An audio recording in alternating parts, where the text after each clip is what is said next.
पाकिस्तान की नरेंद्र मोदी को इतनी ही जरूरत है जितनी इलेक्शंस में तड़का है, बस। इससे ज्यादा कुछ भी नहीं है, इससे ज्यादा कुछ भी नहीं है। अगर आप समझते हैं कि इससे ज्यादा है तो ये आपकी भूल चौक है। वहाँ पे लोग क्या कह रहे हैं? मतलब मैंने बहुत सारे, आपके तो ये बहुत सारे यूट्यूबर्स हैं, हम देख रहे हैं, सब जा रहे हैं, सब जाकर बता रहे हैं, जो जनता है, आवाम है, उससे बात कर रहे हैं, तो उससे कह रहे हैं नरेंद्र मोदी इंडिया में वापस आ रहे हैं। तो बहुत ही कई लोग बड़े परेशान भी दिख रहे हैं आवाम के। आपकी जिन लोगों से बात हुई, आपका जिनसे राब्ता हुआ, उन्होंने क्या कहा? मेरी जिनसे बात हुई, वैसे तो मैं उस तरह से जाकर इंटरव्यूज नहीं किया करती हूँ, लेकिन मेरी जिन जर्नलिस्ट से बात हुई या किसी से बात हुई यहाँ पर, तो वो तो इसको पॉजिटिव साइन के तौर पे ले रहे हैं। क्योंकि इससे कुछ दिन पहले आपने देखा कि जो नवाज शरीफ साहब हैं, 3 बार के प्राइम मिनिस्टर, उन्होंने भी कहा कि जी 1999 में पाकिस्तान से गलती हुई है, और उन्होंने ये भी कई बार कहा है कि हम चाहते हैं कि टर्म्स बेहतर हो। तो अगर मोदी जी आते हैं, वैसे इमरान खान ये कहते थे कि जब तक मोदी जी है जब तक बात नहीं हो सकती, लेकिन नवाज शरीफ साहब कहते हैं कि मोदी जी होंगे तभी बात हो सकती है। तो मेरा ख्याल है कि अब थोड़ा सा पॉजिटिव भी सोचने लगा है पाकिस्तान।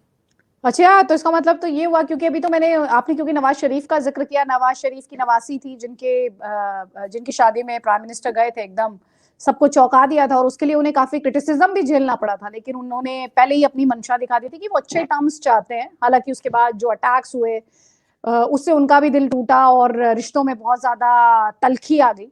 नवाज शरीफ ने भी लाहौर डिक्लेरेशन वायलेट करने की बात की थी इंडिया के खिलाफ। उन्होंने कहा था कि हमने तो, उन्होंने और तत्कालीन जो इंडिया के प्राइम मिनिस्टर थे अटल बिहारी वाजपेयी, उस डिक्लेरेशन को वायलेट किया गया था जनरल मुशर्रफ द्वारा।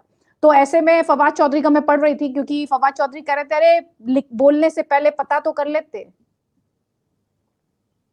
बिल्कुल ऐसा ही है, और मुझे यही लगता है आदित्य कि अब जब नवाज शरीफ साहब को दोबारा उनकी पार्टी का प्रेसिडेंट भी बना दिया गया है, और वो बार बार भारत से बात करने की और भारत के साथ जो कुछ हुआ 1999 में उसकी गलती का भी एतराफ कर रहे हैं, उसको भी एक्सेप्ट कर रहे हैं, तो आई थिंक जब मोदी जी प्रॉपर तरीके से ओथ ले लेंगे तो फिर नवाज शरीफ साहब यकीनन उन्हें कांटेक्ट करने की कोशिश करेंगे, बात करने की कोशिश की जाएगी। अब जो हम लोग ये भी इंतजार कर रहे हैं, बहुत से पाकिस्तानी इस बात का भी इंतजार कर रहे हैं कि जब ओथ सेरेमनी होगी और उसमें बहुत सी कंट्रीज के हेड ऑफ स्टेट्स आएंगे, तो क्या पाकिस्तान को इन्विटेशन आएगा?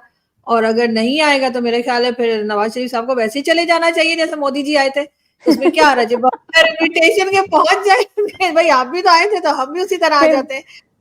नहीं, फिर आपके जर्नलिस्ट चिल्लाएंगे तौबा तौबा, कैसे बिना वीजा आ गए। तब बोलेंगे अरे तौबा तौबा, कैसे बिना वीजा इंडिया चले गए, तौबा तौबा, क्या क्या कर दिया, तौबा तौबा। हमारे यहाँ एक नारा और लगता है आदित्य, मोदी का जो यार है वो गद्दार है, ये नारा भी लगाया था इमरान खान ने, और ये नवाज शरीफ साहब के लिए ही ये नारा लगा था। ठीक है, डॉक्टर अमजद अयूब मिर्जा, खुश तो बहुत होंगे आप एग्जिट पोल्स जिस तरह से एक बड़ी विक्ट्री प्रिडिक्ट कर रहे हैं नरेंद्र मोदी और उनके अलायंस के लिए।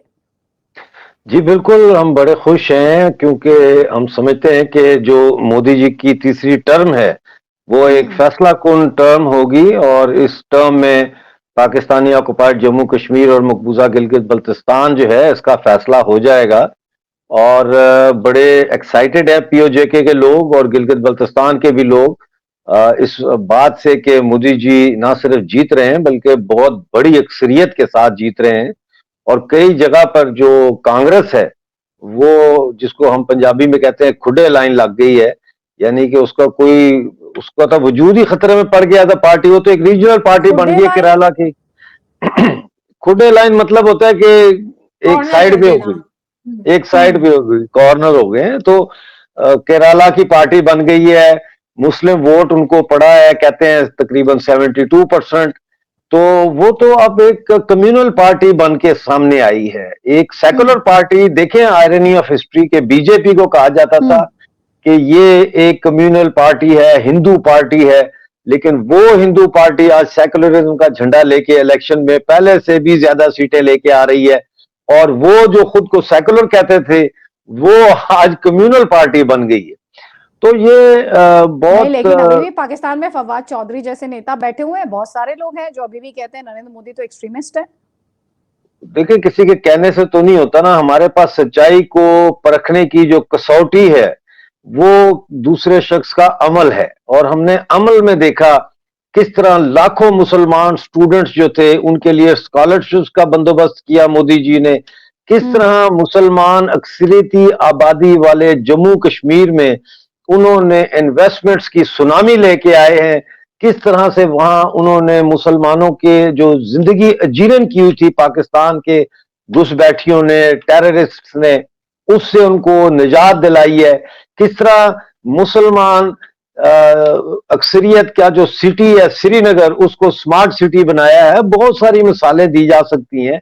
और फिर मुसलमानों का इलाका, अक्सरियती इलाका कश्मीर जो है, उसको वर्ल्ड मैप पे लाए G20 करके, टूरिज्म को बढ़ावा दिया। 1.5 करोड़ टूरिस्ट आया है कि जम्मू कश्मीर में 50,000 तो सिर्फ बाहर से आए लास्ट ईयर जी।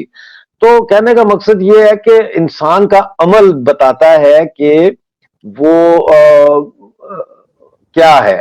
हम कह रहे हैं वो जी मोदी जो इंडियन माइनॉरिटीज है ना, हमें इंडियन माइनॉरिटी, अपनी माइनॉरिटीज की कोई फिक्र नहीं, इंडियन माइनॉरिटीज की फिक्र पड़ी हुई है हमें। ओ भाई, अमेरिका को इंडियन माइनॉरिटीज की कितनी फिक्र है, बरतानिया को कितनी है, यूरोपियंस को कितनी है, बाकी दुनिया को कितनी है। आप अपनी लाइन लेंथ सीधी करें। हम जब इंडियन माइनॉरिटीज की बात कर रहे होते हैं तो we are talking it from a mindset कि बिकॉज बाकी चीजें तो चल नहीं रही तो चलो इंडियन माइनॉरिटीज तो रौला पा दो। ठीक है, गुड पॉइंट। ऑब्वियसली मतलब कुछ तो कहना होता है ना, मतलब कुछ तो कहेंगे। सो हम उस चीज पे लगे हुए हैं, हिंदू राष्ट्र आ जाएगी। भाई हिंदू राष्ट्र is a democracy, let them have a Hindu राष्ट्र। आपको क्या मसला है? आप अपना मुल्क, आपने नहीं इस्लामिक स्टेट बनाई हुई जिसमें आपने लोग, आपके मुल्क के मुल्ला पकड़ के नॉन मुस्लिम को जबरदस्ती मुसलमान कर देते हैं। आपको बड़ा मसला हो रहा है माइनॉरिटीज का, दूसरे मुल्कों की। वो जो कर रहे हैं दुनिया देख रही है, जो मणिपुर में हुआ, जो कश्मीर में हुआ है, जो अदरवाइज इंडिया के अंदर है, दुनिया को नजर नहीं आ रहा? सबको नजर आ रहा है। कोई बिहेवियर में तब्दीली देखी है? नहीं, कुछ भी नहीं। आज आपके बातचीत इंडिया से शुरू हो जाए, आप इंडियन माइनॉरिटीज की बात ही नहीं करेंगे, आप खामोश हो जाएंगे, क्योंकि आप कहेंगे अब मजबूरी है, बोलना है, हमारे और मामला चल रहे हैं, माइनॉरिटीज वाला केस दबा दो, थोड़ा सा माइनॉरिटीज वाला केस दबा दो। सो ये आपके इंटरेस्ट के ऊपर डिपेंड करता है ना। भारत में आम चुनाव के लिए अंतिम चरण की वोटिंग शनिवार को हुई। वोटिंग के खत्म होते ही एग्जिट पोल आया, जिसे देख दुनिया भर में जिसको उम्मीद थी वही हुआ, क्योंकि लगभग सभी एग्जिट पोल के मुताबिक बीजेपी लेड एनडीए अलायंस 350 सीटों से ज़्यादा जीत सकती है। एग्जिट पोल हालांकि फाइनल रिजल्ट नहीं होते, लेकिन फिर भी कई बार ये अनुमान के मुताबिक सही होते हैं। पाकिस्तान समेत दुनिया के कई देश जो उम्मीद लगाए बैठे हैं कि भारत प्रधानमंत्री नरेंद्र मोदी के हाथ से छूट जाए, उनके लिए ये एग्जिट पोल निराशा भरा है। पाकिस्तानी न्यूज़पेपर डॉन ने अपनी रिपोर्ट के हेडलाइन रखी, टीवी एग्जिट पोल में आम चुनाव में भारतीय पीएम मोदी की जीत का अनुमान लगाया गया। इसने एग्जिट पोल के आंकड़े लिखते हुए ये बताया कि एग्जिट पोल सही नहीं हो सकता। डॉन ने लिखा, भारत में एग्जिट पोल का रिकॉर्ड खराब है क्योंकि उनके चुनाव नतीजा अक्सर गलत होते हैं। दी एक्सप्रेस ट्रिब्यून ने भी अपनी रिपोर्ट में सेम स्टेटमेंट छाप दिया। पाकिस्तान के जियो टीवी ने अपनी रिपोर्ट में लिखा, मतदान खत्म होने के बाद पीएम मोदी ने अपनी टिप्पणी में एग्जिट पोल का जिक्र किए बिना जीत का दावा किया। दरअसल पाकिस्तान के तमाम मीडिया एग्जिट पोल के नतीजों से बड़े शौक में है कि आखिर फिर से मोदी पीएम बन गया तो पाकिस्तान का क्या होगा।